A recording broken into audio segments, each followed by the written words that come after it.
Oi, oi. Olá a todos. Ah, não, hoje é só em português.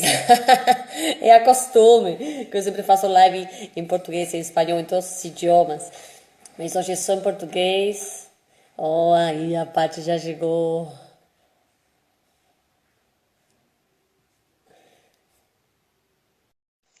A doutora Patrícia Radmüller.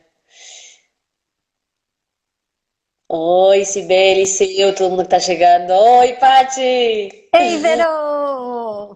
Tudo bom? Tudo bem? E com você? Tudo bem, que bom! Tô muito feliz de poder conversar com você. Nossa, eu também, Vero. Quanto tempo, né? Muitas saudades. Ai, que coisa boa te ver, ver todo mundo que tá aqui com a gente. Ai, sim, com certeza. A Paty, gente, além de uma médica ótima, perfeita, fantástica, ela é uma pessoa incrível.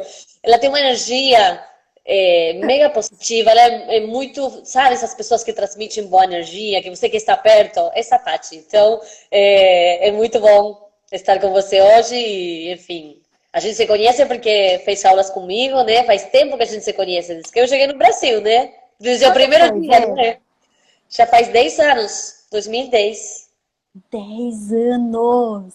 Anos. Na verdade, assim, foi em outubro de 2010. Então, contamos desde 2011, né? Em janeiro que eu comecei aí no Ballet Magali. Sim, mas já. Nossa, 10 anos! Eu tava pensando hoje quanto tempo fazia. Meu Deus! Que Ah, legal para você ver como é importante essa questão da arte na vida da gente, né, Vero? sim, todas as conexões, tudo que eu tenho aqui, todas as pessoas que eu conheço praticamente, né, no Brasil, chegaram através da minha profissão, da dança, da arte, né? E é fantástico. Que legal! Nossa, incrível! É realmente, sim. E é incrível ver, porque desde essa época eu conheço pessoas que eu mantive uma amizade até hoje. É, é muito É bom. muito legal isso, né? Muito bom. Ai, todo mundo está comentando 10 anos, ninguém acredita. Pois é, gente, tem muitos ali que estão lá faz 10 anos, ó, gente, que fazem aula comigo. Que joia! A Isa tá falando aí, né? Nossa, 10 anos. Pois é, parece mentira. Mas, Paty, nos conta um pouquinho assim de você, né, para se apresentar também, para nos contar aí você. Então, Vero, eu sou médica, né? Eu sou clínica geral, eu sou infectologista e eu trabalho também na área de pesquisa, que é uma área que agora vocês estão vendo a importância que tem da área da pesquisa clínica, né? Então, eu participo bem daquele momento em que, por exemplo, a gente vai testar uma vacina nova, vacina do Covid contra o coronavírus. Então, aí essa vacina, depois que ela vai pro depois que ela é testada no laboratório, ela é testada em animais e depois ela passa para a fase clínica, que é essa onde a gente vê os pacientes, a gente acompanha os pacientes que estão tomando o medicamento que a gente quer avaliar, em Uhum. comparação com o placebo, que, são grupos de pessoas, né? Então a gente sempre para ver se uma droga, um medicamento ele vai funcionar mesmo, a gente tem que comparar um grupo que está tomando a droga real e um grupo que não está tomando nada, que é o placebo, né? Aham. E nesse momento, o paciente vem até a gente, ele faz um acompanhamento nas consultas, a gente conversa, a gente examina como uma consulta comum de consultório. E nesse momento a gente começa a verificar, será que causou algum efeito colateral na pessoa? Será que não causou? E a gente vai escrevendo a bula do medicamento e verifica se aquele medicamento vai ser viável ou não. Então, na parte de pesquisa clínica, é isso que eu faço também. Muito interessante, né? Fundamental, como você disse, é muito importante e fica por trás, né? A gente às vezes não sabe e tem um monte, Sim, né, de pessoas se dedicando de médicos, né? é muito legal, porque a gente acaba fazendo parte da história do tratamento de alguma coisa ou da prevenção, né? É incrível isso. É incrível. Realmente. Parabéns por isso, por essa escolha. Ah, obrigada, Primeiro pela obrigada. escolha de ser médica, né? Porque é um rol fundamental, importantíssimo, né? E ainda ir para a área de pesquisa que realmente muda a vida de todos. Então, Vero, essa parte é super importante da área da saúde, né? Então, a gente fala muito em equipe multidisciplinar, que é o conjunto de pessoas que fazem aquilo acontecer. Então, nesse momento, todo mundo tem o seu valor, é o médico, é o enfermeiro, é o farmacêutico, o auxiliar de enfermagem, porque cada um vai ter uma função dentro Uhum. daquele todo, né? E nesse momento, uma coisa muito legal que eu estou vendo acontecer, eu sempre fui e sou amante da arte, todo mundo que me conhece sabe disso. E a dança na minha vida, que entrou um pouco tarde na minha vida, né? Ela entrou depois que eu já tinha 31 anos de idade, então nunca é tarde para a gente começar. E eu percebo que agora quem dança está no momento mais feliz, está enfrentando com uma energia diferente essa pandemia. Você tem essa impressão também? Sim, eu também sinto isso. Para mim, está sendo, entre aspas, né? Obviamente muito bom, porque realmente estou me conectando com muitas pessoas, estudando as aulas online, né? E desse jeito estou vendo meus alunos da Argentina, de quando fui dar cursos para a Colômbia, eles estão fazendo. Então, eu estou tendo uma conexão maior hoje em dia, né? Mesmo à distância, mas está sendo muito bom nesse sentido. E eu estou tranquila, eu consigo, eu estou curtindo, né, dentro das possibilidades, dentro do que a gente tem, dentro de casa, eu estou conseguindo fazer o que eu faço, né?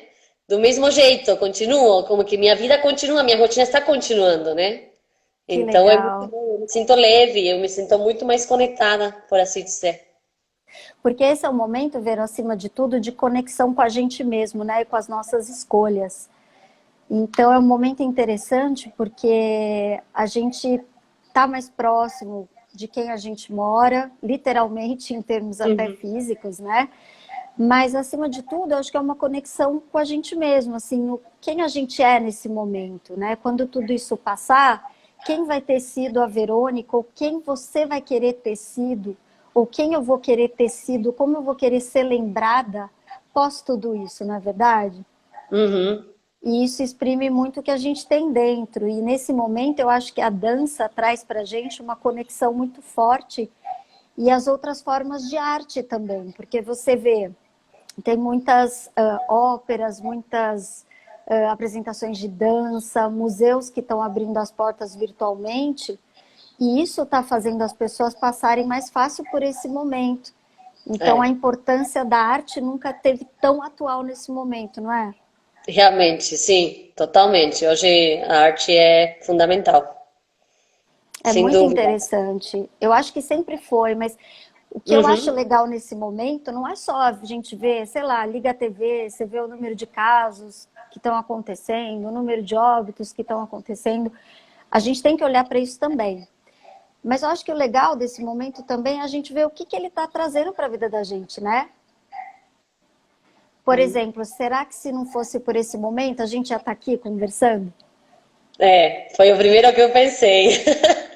Eu acho que não, né? Eu tenho certeza que não, porque a vida vai passando e a gente vai vivendo aquela rotina de uma forma atropelada e aí, né? Uhum. Então, isso aqui é uma oportunidade como qualquer momento na vida da gente. Isso depende da forma como a gente vê tudo que está passando. Sem dúvidas. E precisamos, né? Precisamos, além de tudo, né? Para que está sendo mais difícil, obviamente cada um, né, está vivendo esse momento da melhor forma possível, mas tem pessoas que estão tendo mais dificuldade de atravessar, né, com certeza esse momento. E é isso, e é buscar, né, de que forma passar esse momento da melhor forma possível. Para alguns é mais natural, e para Sim, outros, né, trabalho, mas faz parte, né? Hoje em dia o trabalho é esse, é conseguir viver com nós mesmos, né, e conseguir fazer outras coisas, descobrir outros talentos, outras coisas que a gente gosta, né? E é isso, e faz parte, né? Para alguns vai ser um trabalho, mas eu acho que é um trabalho que vale a pena, né? é da gente até conhecer novas habilidades, né? E de alguma forma a gente se reconectar com a gente e administrar as nossas escolhas.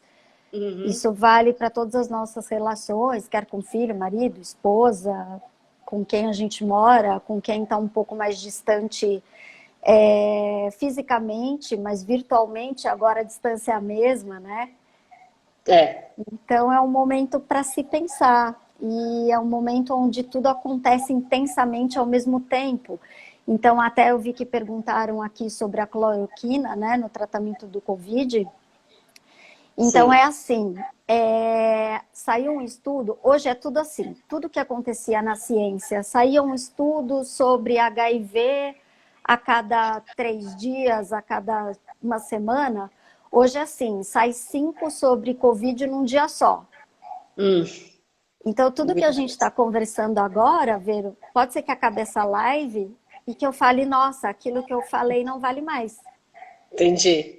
Então é uma Bem, coisa muito mudando, dinâmica. né? Dinâmica, exatamente. Muito mutável, que é muito dinâmico o movimento, olha o movimento aí nessa história toda, né?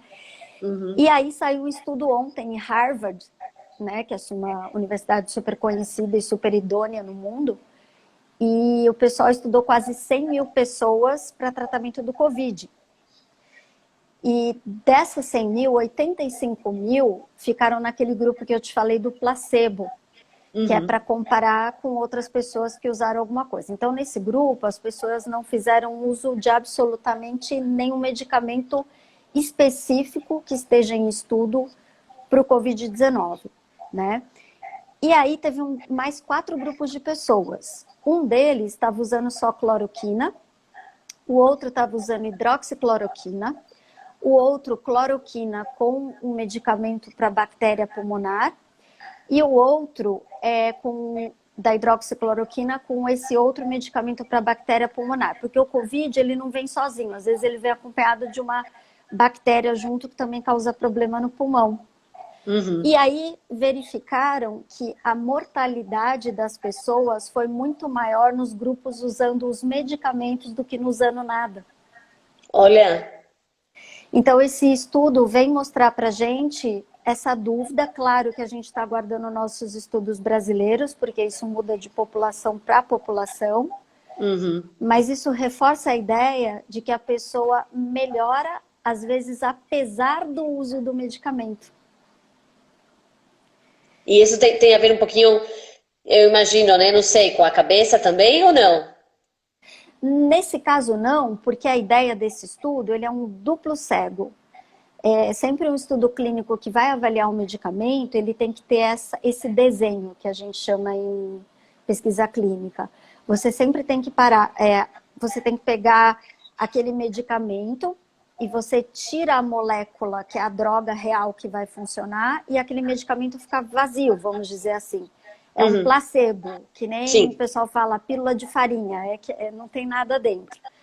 E aí você vai comparar com outras drogas, mas assim, a carinha do medicamento é a mesma, o peso é o mesmo, então a pessoa não sabe o que está tomando e o próprio médico não sabe o que está tomando.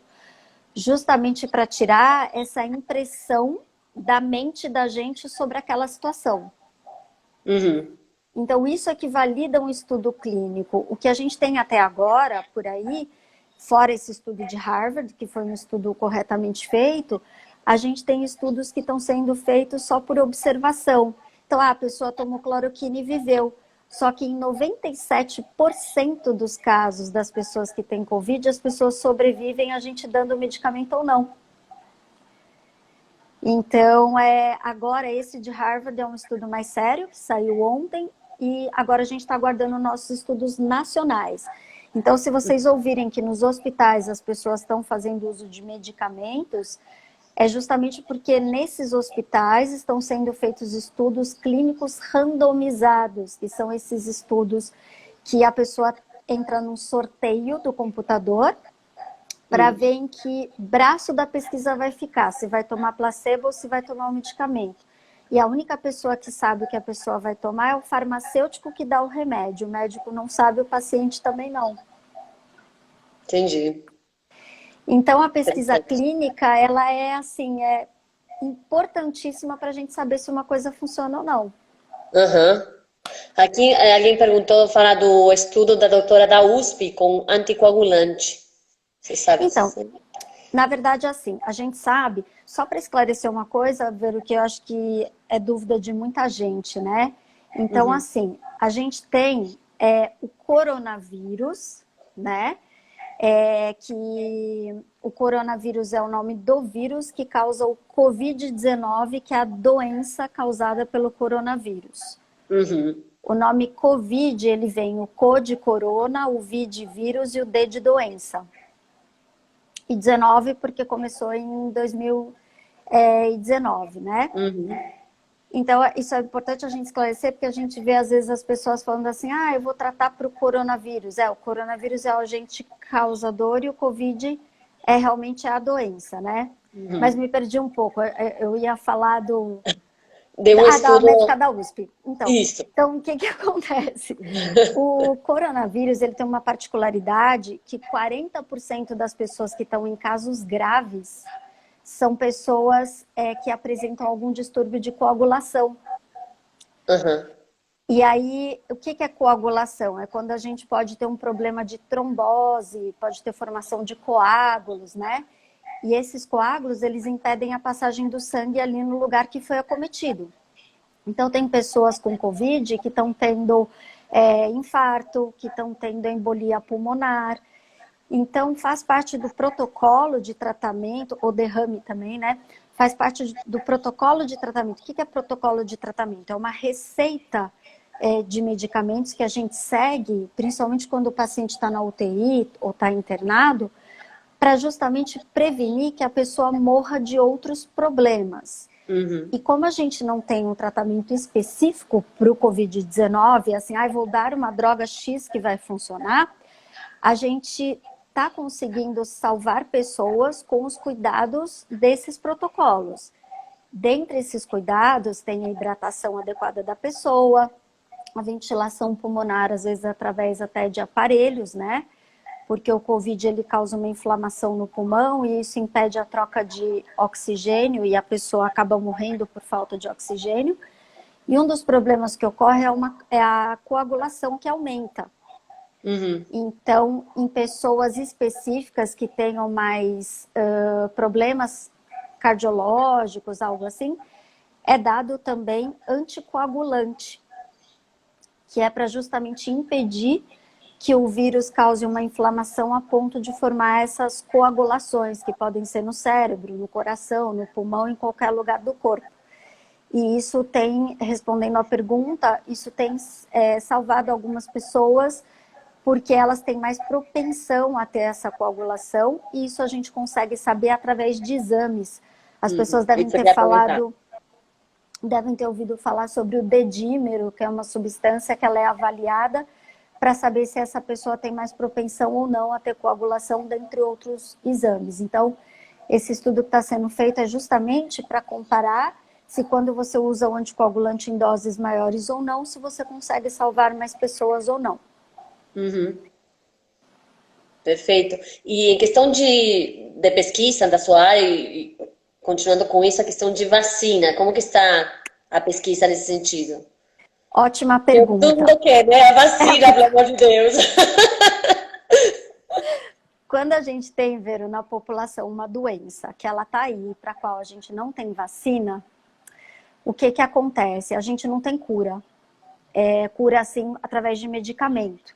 Porque o vírus está lá, ele continua caminhando, e a gente não sabe se quem já pegou o vírus e quem adquiriu imunidade, que é quando a gente forma anticorpos, que a gente vê ali nos exames, que a gente pode até explicar depois, a gente não sabe se para o Covid-19, se esses anticorpos, por quanto tempo eles ficam com a gente.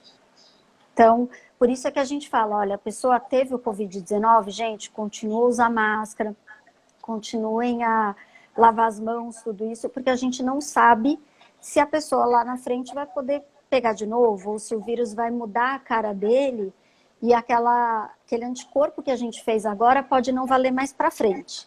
Uhum. Então, pensando nisso, existem atualmente, para vocês terem ideia, né, em relação a medicamentos para o Covid, se funciona, se não funciona, além da famosa cloroquina ou hidroxicloroquina que todo mundo está falando, a gente tem 1.600 ensaios clínicos, pesquisas que estão em andamento. 1.600, é muita coisa. Isso é no mundo como um todo. Em relação a vacinas, a gente tem 115 candidatos, porém, as vacinas que estão indo para a fase 2 e fase 3, que é essa quando a gente já vai testar em pessoas, são apenas 5 no mundo. Uhum. Só que é bastante. tá? É apenas comparando por 115. 5 vacinas Claro. sendo testadas por uma doença que se iniciou no mundo há 5 meses é bastante coisa. E essas vacinas, elas já vão começar a ser testadas em humanos em julho. Em julho. Isso. E uma delas é de uma tecnologia super legal, que é uma tecnologia de uma empresa americana e que é inédita a forma dela funcionar. E essa forma dela funcionar é através de um material genético, é uma vacina feita de RNA, que é o material genético do vírus. E essa vacina, ela prevê, inclusive, as mutações. Porque o vírus, ele é... Como que funciona? Se um ladrão vai roubar um banco, ele tá lá com uma camiseta azul. Depois que ele saiu do banco e ele roubou, os policiais vão começar a procurar uma pessoa com camisa azul na rua. O que ele faz? Ele vai lá e bota um boné para disfarçar, que está na mochila dele, joga a mochila fora e troca a camiseta azul por uma branca. Ele está enganando os policiais, porque ele não quer que o encontrem. A mesma coisa acontece com o vírus, ele vai mudando a cara dele para que a gente não reconheça mais. Então, uma dessas vacinas, que a meu ver é a mais promissora, ela justamente prevê essas mutações. Aí você entra lá no computador, você muda a vacina de acordo com a mudança do vírus e você consegue combater. Perfeito. Então, a gente tem, então, atualmente 5 vacinas com 5 tecnologias diferentes e a mais promissora parece ser essa porque ela prevê essas mudanças do vírus. É que nem uma vacina da gripe, por exemplo, que a gente faz essa vacina da gripe e aí o ano seguinte a gente tem que fazer uma diferente, né? Então, aí, por isso que os vírus, eles vão mudando. E aí até tem uma pergunta aqui, por que a gente tem que assinar o termo de responsabilidade, caso alguém venha a falecer, etc e tal, eu acho que é para quando usa cloroquina, né? Porque como é um medicamento que ele está em estudo, então parece, nesse momento com esse estudo de Harvard, que ele faz mais mal do que bem. Porque todo remédio ele tem efeito colateral e essa cloroquina não é diferente e ela pode dar inclusive uma arritmia, que é o jeito do coração bater, ele fica diferente e a pessoa pode falecer por isso. Entendi. Então, você tem que aceitar, você está fazendo parte de um teste, né? Você tem que aceitar essa questão, né? Saber que está sendo parte de um teste e não que é uma coisa já comprovada. Exatamente. Entendi. É isso. Sim, aí também alguém perguntou, acho que o Edu perguntou a questão disso, que a pessoa que sai escolhida para ser tratada com placebo, né? Mas então, é isso, não... você está aceitando ser parte da pesquisa, então... o placebo, a gente não aceita usar o placebo. Quando a gente assina um termo que chama consentimento informado, né? Todo mundo que vai participar de uma pesquisa, a pessoa recebe um documento que se chama consentimento informado. Naquele documento, é que nem um documento para você assinar para a compra de um imóvel. Naquele documento estão todas as condições. Olha, eu estou comprando um imóvel que ele tem tantos metros quadrados, ele se localiza no lugar tal, e descreve-se tudo sobre o imóvel. Quando a gente faz esse consentimento informado, descreve-se tudo sobre aquela pesquisa. E aí falam assim, olha, nesse estudo estão participando 5.000 pessoas, e essa pesquisa ela tem 2 braços, que a gente chama. Um dos braços vai tomar placebo e o outro vai tomar cloroquina. Esse estudo é um duplo cego randomizado. O que significa isso? Quando você entra no estudo e assina esse termo, você vai ser jogado como um número no computador e esse computador vai sortear o que você vai tomar. Só que você não vai saber e o médico não vai saber. A única pessoa que vai saber vai ser o farmacêutico que vai te dar. Então, você não pode escolher se você vai tomar placebo. Você tem só que aceitar que você está naquele estudo e que podem acontecer coisas boas ou ruins. E, inclusive, Vero, se a gente percebe acompanhando o estudo, sempre tem uma equipe por trás que vai avaliar os dados, né? Então, se a pessoa sabe, né, que aquela que está avaliando, que a pessoa que está no braço placebo, ela está tendo muito mais malefício e está tendo muito mais benefício quem está tomando a droga ou vice-versa, o estudo é interrompido e o estudo ele é aberto.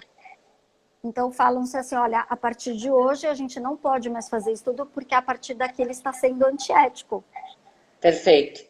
Acho que Não essa tem... era a resposta, essa era a dúvida, né? Tá. É isso. Perfeito. Entendi. Sim, né? Porque é isso, né? A gente se abre para ser parte da pesquisa, mas até que ponto, né? Até onde vai ser a pesquisa comigo? Então, sempre os médicos vão estar cuidando, obviamente, até onde seja possível continuar, né?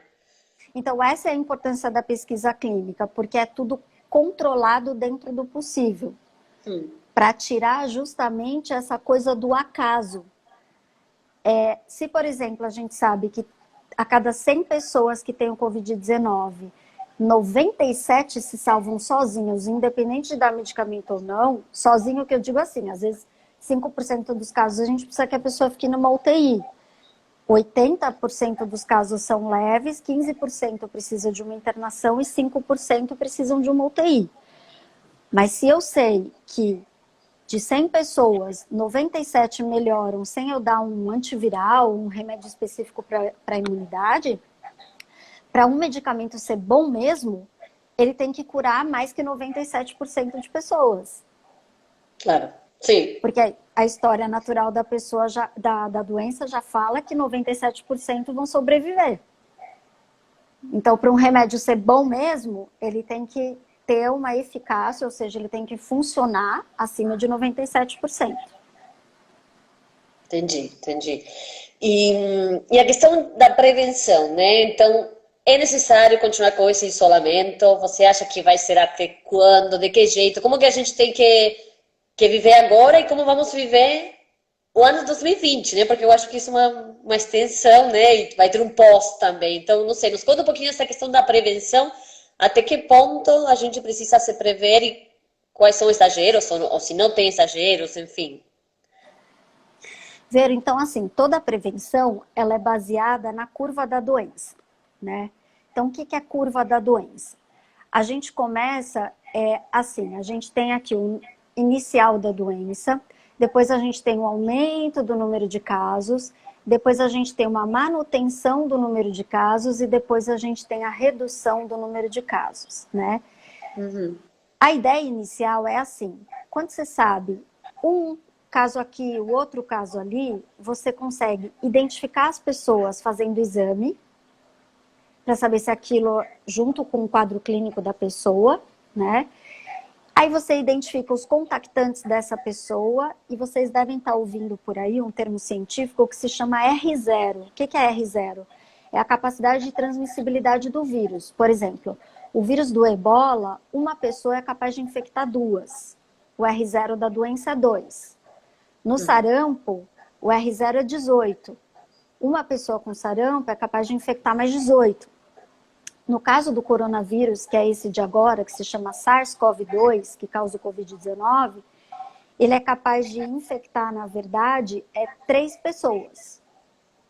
Então, se nesse momento eu descobri uma pessoa aqui, eu testei essa pessoa e eu tenho um pouquinho o número de casos, a ideia é eu isolar essa pessoa, eu isolo as pessoas com as quais ela contactou e eu consigo bloquear. Isso daí é o que fez bastante o pessoal da Coreia do Sul.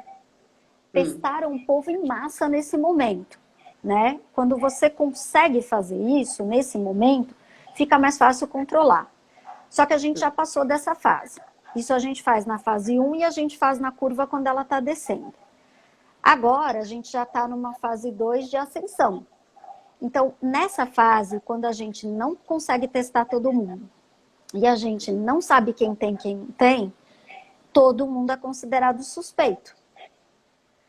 Mesmo quem já teve, pode ter nas vias respiratórias o vírus e ser o que a gente chama do portador assintomático. Que é essa pessoa que tem o vírus, ela não sabe que ela está portando o vírus, mas ela está transmitindo. Então, o que acontece? Essa pessoa, todo mundo, antes de manifestar os sintomas, 2 a 3 dias antes, a pessoa já está transmitindo. E se ela está transmitindo, todo mundo tem que usar a proteção, que é a máscara. Aí o vírus, ele é encontrado nas gotículas de saliva. E aí, por exemplo, em uma distância menor do que 1,5 m, e você tendo contato com a pessoa menos de 1,5 m, mais do que 10 minutos, que é o que acontece geralmente num supermercado, que é um dos lugares mais propícios para a gente pegar, né, que a gente tem que tomar cuidado, a gente pode ter contato com aquele vírus. Teve contato e ficou ali na máscara. Aí é importante saber como usar a máscara. A máscara, ela tem que tampar aqui o nariz e tem que tampar aqui o rosto. Deixa eu ver se tem uma máscara aqui, ó. Você pega a máscara, ela tem que ser usada, ó, assim. Certo? Ela tem que tampar nariz e rosto. Se eu vejo muitas pessoas usando na rua, ou aqui, sem tampar o nariz, ou a pessoa deixa ali, ó, aqui no ouvido e deixa ela aqui nessa região. Ou então... Eu já vi. Ou então Terrível. a pessoa vai arrumar a máscara, ela faz assim, ó, aqui na frente. Ou seja, a partir do momento que ela fez isso, ela está contaminando a mão dela, que é quem vai transmitir o vírus. Então, hoje até eu tive uma experiência que uma pessoa que foi me atender, que eu estava comprando umas coisas no supermercado, e a pessoa estava com a máscara. E ela ficava toda hora fazendo isso. Eu falei, olha, desculpa eu te explicar uma coisa, mas posso explicar uma coisa? Eu falei, olha, eu sou infectologista e tal, só para te orientar que você está, na verdade, contaminando a sua máscara. Então, a mão que você colocou aqui, se tiver o vírus ali na superfície da máscara, você já passou para o caixa, você já passou para a sacola de papelão e você coçou o seu olho. Você pode ter levado o vírus para o seu olho. Porque assim, o vírus ele passa contato com a mão da gente também e a gente levando para tudo que é molhadinho no rosto. Dentro do nariz, dentro da boca e dentro do olho. Então, tem um estudo australiano, que é de estudantes de medicina, avaliando esses estudantes. E verificaram que os estudantes colocaram a mão no rosto 23 vezes por hora. Sem perceber. Olha, eu acho que eu vou colocar o dobro ainda. Eu sou terrível. Eu comecei a notar, gente, eu toco o rosto o tempo todo. É difícil. Então, falando sobre a prevenção, nessa fase 1, seria a identificação dos casos e isolar as pessoas. Como a gente já está numa fase que isso já passou e não tem mais como fazer isso, porque teoricamente todo mundo é suspeito, o distanciamento social é que vai fazer a diferença, que é o que a gente está vivendo agora, né? Então, todo mundo às vezes fala, poxa, mas o governo faz isso, faz aquilo tal. Gente, mas a gente está realmente fazendo a nossa parte, né? A gente... É feriado, um monte de estrada cheia que o povo foi passear. E aí a gente está começando a levar o vírus para o interior, para umas cidadezinhas que também não tinham o vírus, né? E aí depois, quando a gente chegar numa fase 3 de queda do número de casos, a gente faz a mesma coisa que a gente fez ali no início. É importante identificar quem está com o vírus e quem não está, e adotar estratégias para sair um pouco do distanciamento social. Porém, ver o que você perguntou sobre 2020, até o final do ano, a gente vai ter que levar isso para a vida da gente. Então, a gente provavelmente, a gente vai ter que usar máscara até o final do ano, para quando a gente tiver contato com outras pessoas na rua. Tem alguns países que já estão fazendo umas estratégias assim. Em Nova York, nos parques, o pessoal está delimitando no chão, ali na grama, o espaço que cada um tem que ficar. Tem algumas escolas francesas que também estão adotando essa medida para as crianças. Tem Israel, por exemplo, um tipo de esquema que o pessoal está querendo fazer, que é assim, você fica com a sua família 4 dias em casa, o papai, a mamãe, os filhos, e depois, você durante 4 dias pode ir para a escola, pode trabalhar isso e aquilo, e durante 10 dias fica em casa. E por que esse rodízio? Porque a gente sabe que os 3 primeiros dias são cruciais para passar o vírus e que se a pessoa estiver infectada, vai ser mais fácil você identificar. Entendi. Então, depois que tudo isso passar, porque o pessoal fala assim, ai meu Deus, quando que eu vou poder sair de casa? Encontrar com as pessoas, né? Acho que é a parte mais difícil, né? Poder socializar. Cara a cara. Então, assim, tem um ensinamento que a gente tem que ter, que é, a gente vai ter uma vida, eu até vi uma aula super legal com o Dr. Clóvis Arnes, que é o presidente da Sociedade Brasileira de Infectologia, que ele usou o seguinte termo: a nossa vida vai ser AC e DC. Não é antes de Cristo e depois de Cristo, é antes de Covid e depois de Covid. Então, a vida não vai ser a mesma. A gente vai ter que usar máscara até o final do ano, a gente vai ouvir falar sobre um caso ou outro. E a vacina, se fosse uma vacina habitual, a gente ia ter essa vacina feita em 1 ano e meio, 2 anos. Só que agora a gente precisa de uma urgência nisso. Então, aquelas fases dos estudos clínicos, elas foram mais aceleradas. Então, por isso é que a gente já vai entrar num estudo em humanos, porque a gente tem que ter uma vacina logo. Não interessa se essa vacina não vai ser perfeita, mas depois a gente dá um jeitinho. A gente tem que dar um jeito de conter agora. E voltando a isso rapidinho da vacina que você falou, em julho vai começar os testes. E quanto tempo fica em teste, mais ou menos, aproximadamente, para lançar, se dá tudo certo? Mais ou menos. A ideia, num momento de guerra que a gente está, é que isso ocorra o mais rápido possível. E tudo vai depender dessas análises que são feitas num tempo um pouco mais rápido do que o habitual. Então, tem alguns laboratórios, como da Universidade de Oxford, do grupo de pesquisa, e também um grupo alemão e um americano, que eles prometem até o final do ano, mas eles não falaram um mês.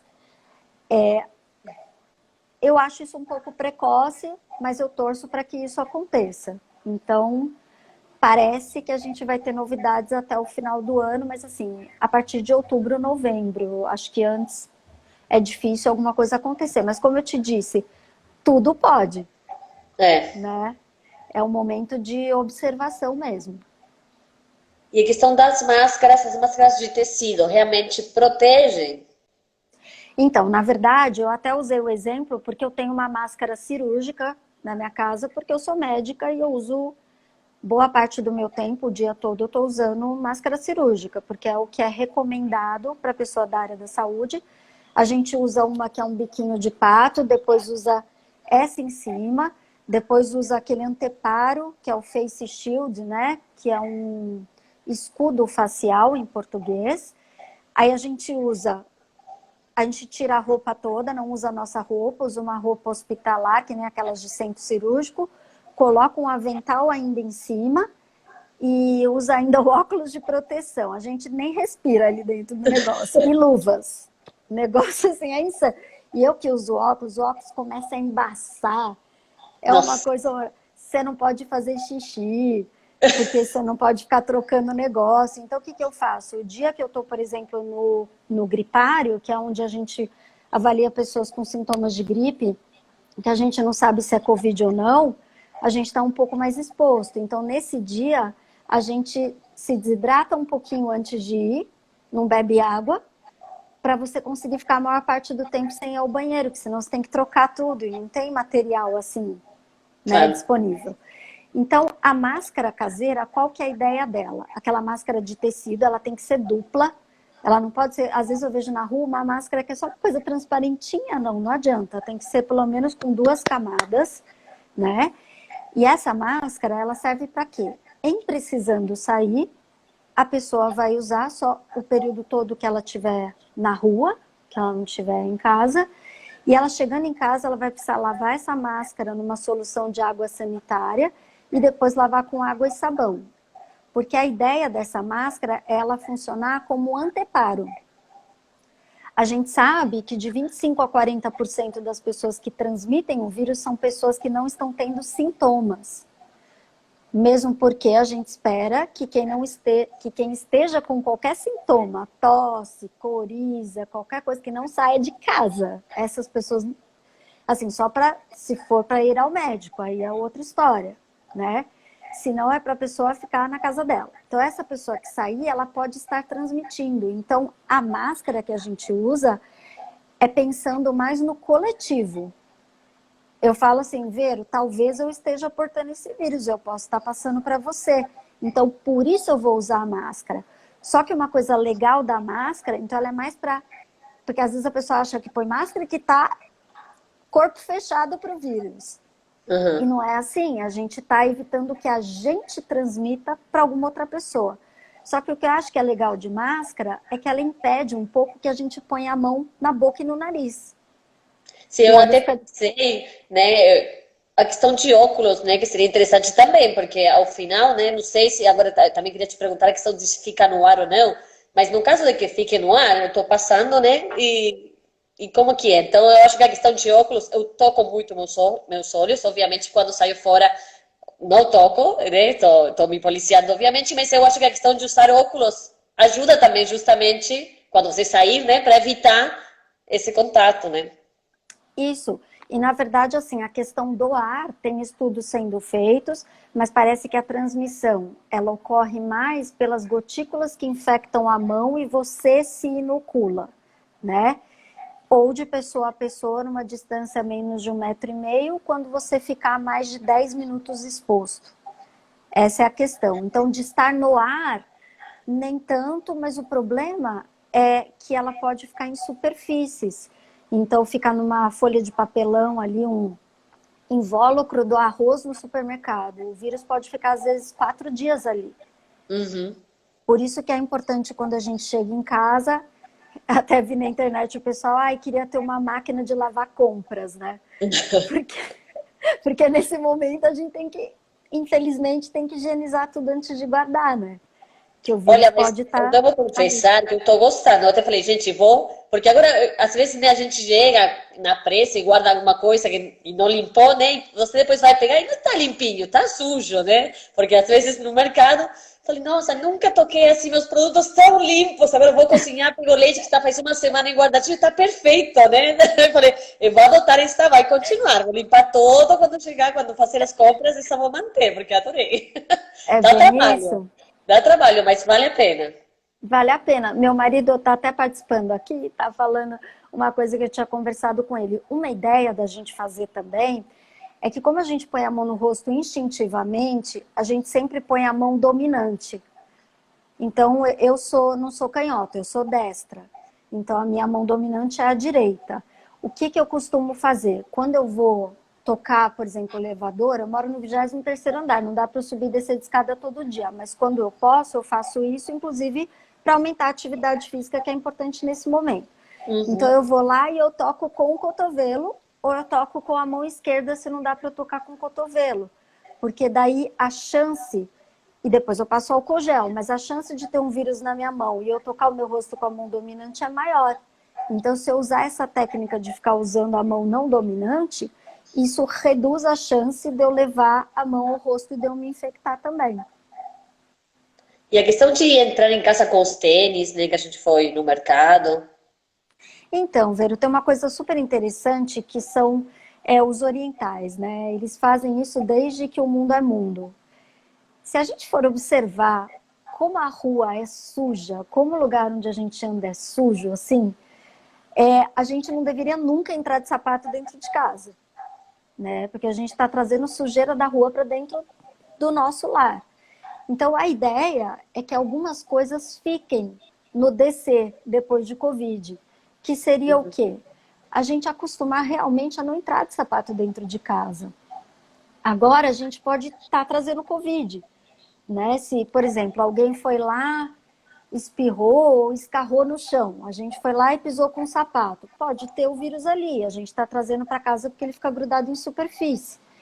Então, a gente tem agora alguns tapetinhos, até que são vendidos em alguns locais, que eles já são tapetes preparados para você jogar a solução com a água sanitária e você poder limpar o seu solado. Mas a ideia é que você descarte numa área de serviço, assim como você descarte sua roupa que você veio da rua, e aí depois, num momento hábil, você lava aquela roupa, vai juntando e depois lava.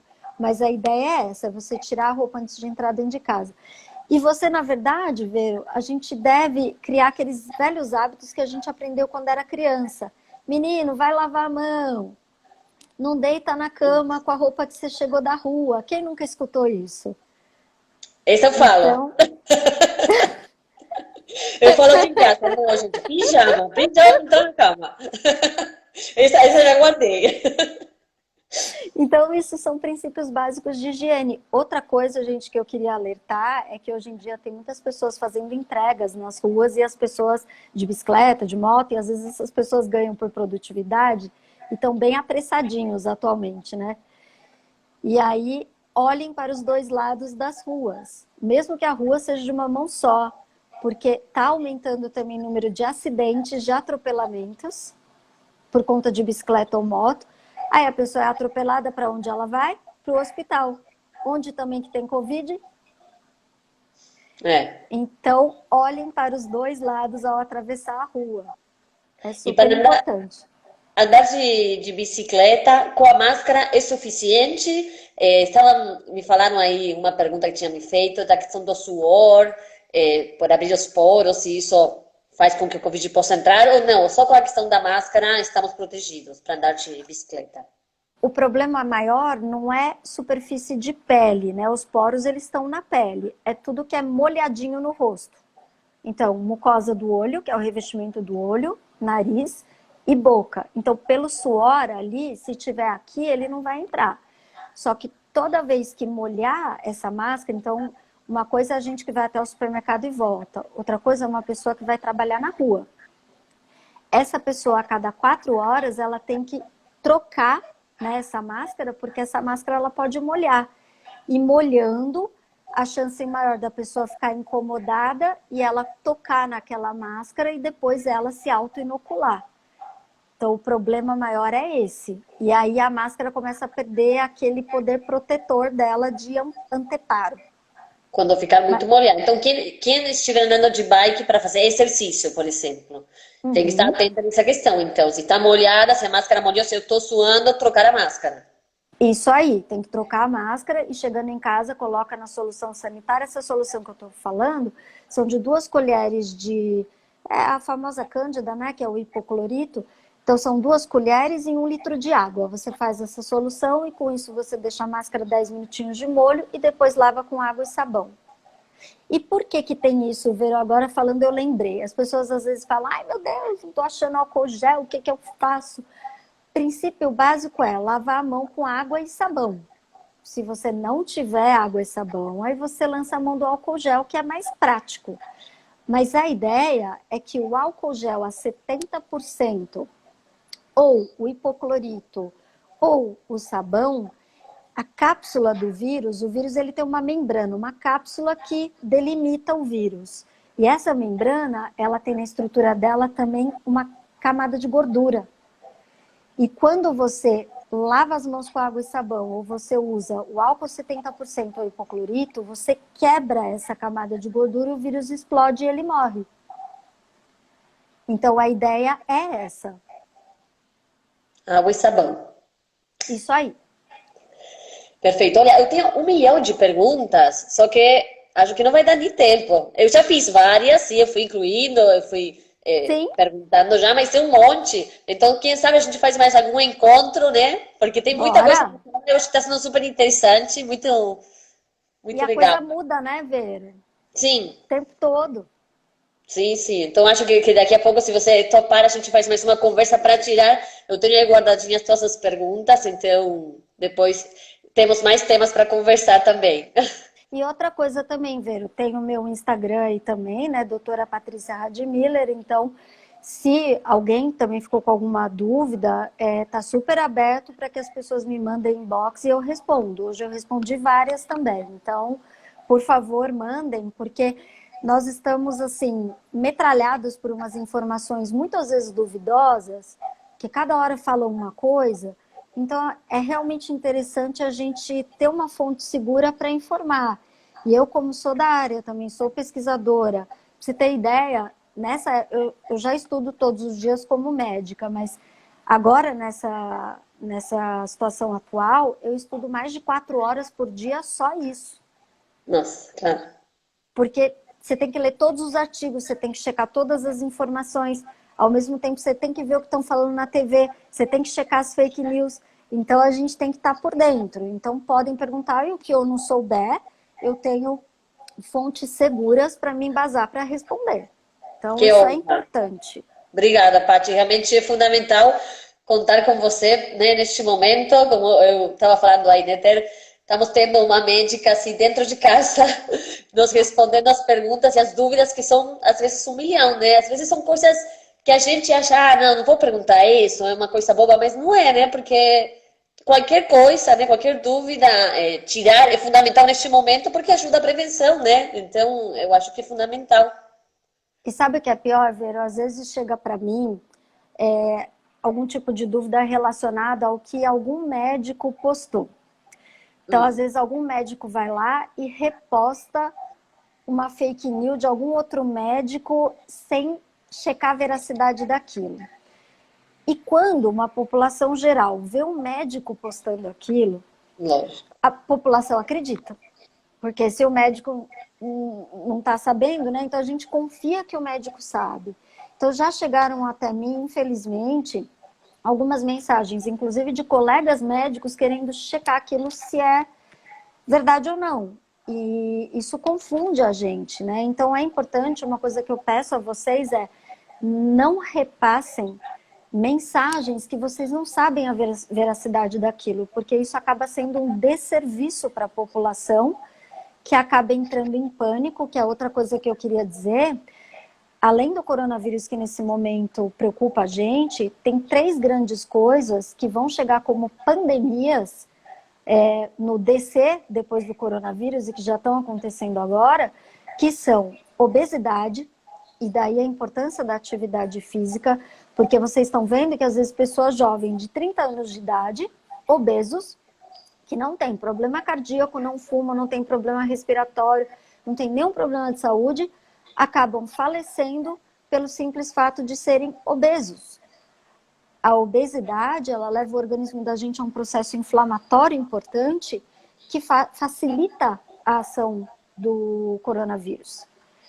A outra grande pandemia, além da obesidade, é o alcoolismo, que o pessoal está exagerando a dose aí no álcool, porque todo dia parece que é final de semana, e o pessoal, vou tomar para relaxar, quando viu, tomou 2 garrafas de vinho. Então, isso a gente tem que tomar cuidado. E uma terceira coisa é a gente cuidar da cabeça, e que aí a dança entra na vida da gente também, além de uma atividade física maravilhosa, para deixar a gente em equilíbrio. Então, que cada um descubra qual é o equilíbrio para a gente manter a mente sã, porque tem muita gente tendo pesadelo, tem crianças tendo pesadelo por ansiedade, por depressão, e é super interessante porque a própria Universidade de Harvard fez um estudo, porque percebeu que algumas pessoas estão tendo problemas com o sono, e elas têm o mesmo pesadelo. Nesse pesadelo, elas estão em lugares onde elas não conhecem ninguém, tá todo mundo sem máscara, e a pessoa começa a entrar em pânico e acorda desesperada porque acha que pegou o coronavírus. Olha. Então, olha que interessante, como que a gente pode minimizar isso? Fazendo atividade física, fazendo uma meditação, uma coisa que te coloque no centro de você, sabe? E não ficar o tempo inteiro ligado em notícia ruim. A gente tem que cuidar da mente, a gente tem que cuidar do corpo e tomar todas as medidas adequadas, que atualmente, o que tem de tratamento para o Covid? Prevenção. Uso de máscara, distanciamento social e adequada higienização das mãos. Isso é o tratamento atual para o Covid. E a gente torce para que chegue logo o medicamento e a vacina. Perfeito. É isso. Então, gente, aproveite. Agora vem minha publicidade das minhas aulas. Não, mas realmente, estou dando essas aulas de alongamento. Eu até escolhi justamente, se estou vendo o tempo, temos aí esses 5 minutinhos.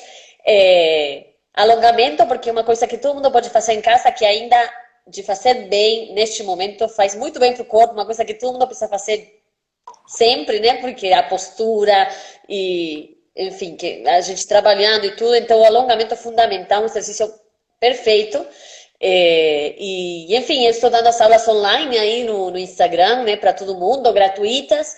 Neste momento, eu achei que eu podia fazer isso, né, e podia dar minha ajuda desde esse lugar, né, e às vezes até me perguntam, mas você não está cobrando, né, que tem essa questão também. E sim, eu acho que está certo também, tem que cobrar, porque é nosso trabalho, né, e realmente a gente vive disso. Mas, por outro lado, eu sei que muitas pessoas estão passando dificuldades neste momento econômicas, né? E, e também é isso. E muitas vezes, né, você fala, quando é pago, né, como que você tem que se organizar, né? Vai fazer, vou fazer exercício, sei lá, desse jeito, né? Aparece aí, às vezes você está no Instagram e aparece a live e você fala, vou fazer, né? Como que eu sinto que chega a mais pessoas que às vezes estão sem vontade de fazer e aparece, começa a assistir e acabam fazendo, né?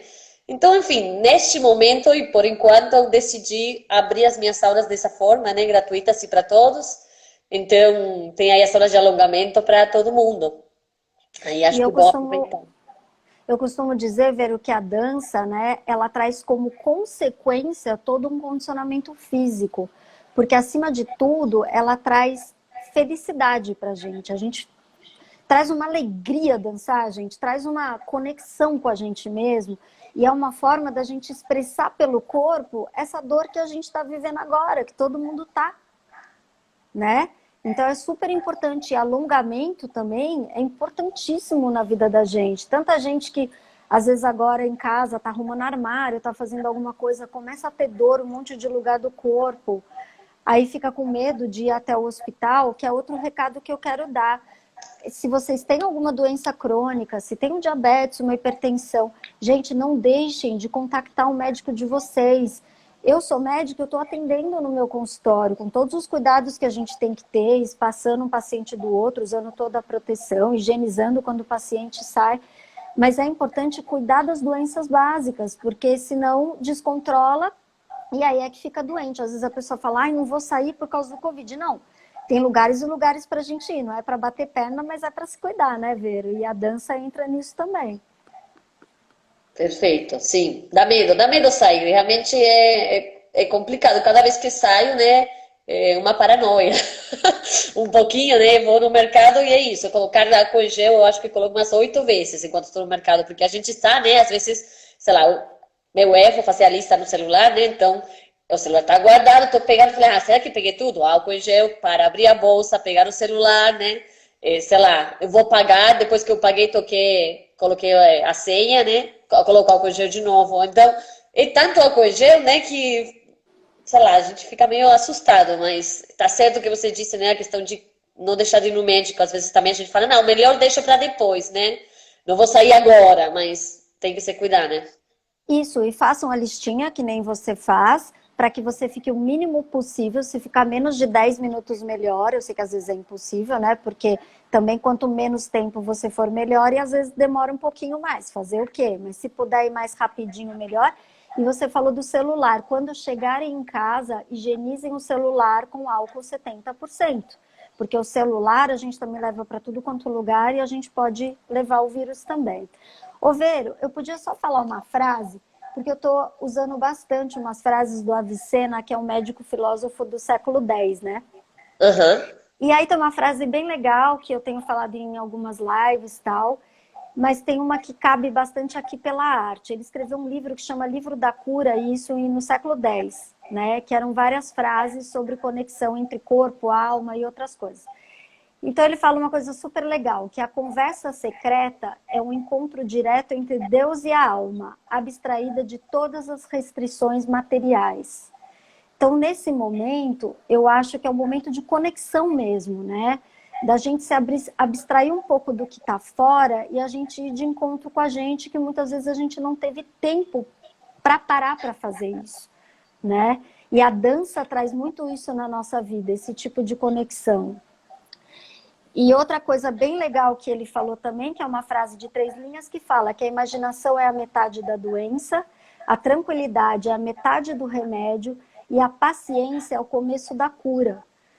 Então a gente está passando por um momento em que a imaginação da gente pode criar coisas muito piores do que realmente estão. Fiquem tranquilos para adotar todas as medidas de prevenção e tenham paciência. A cura vai chegar, mas vai depender muito também do comportamento de todo mundo nisso tudo. Tomara, quanto antes.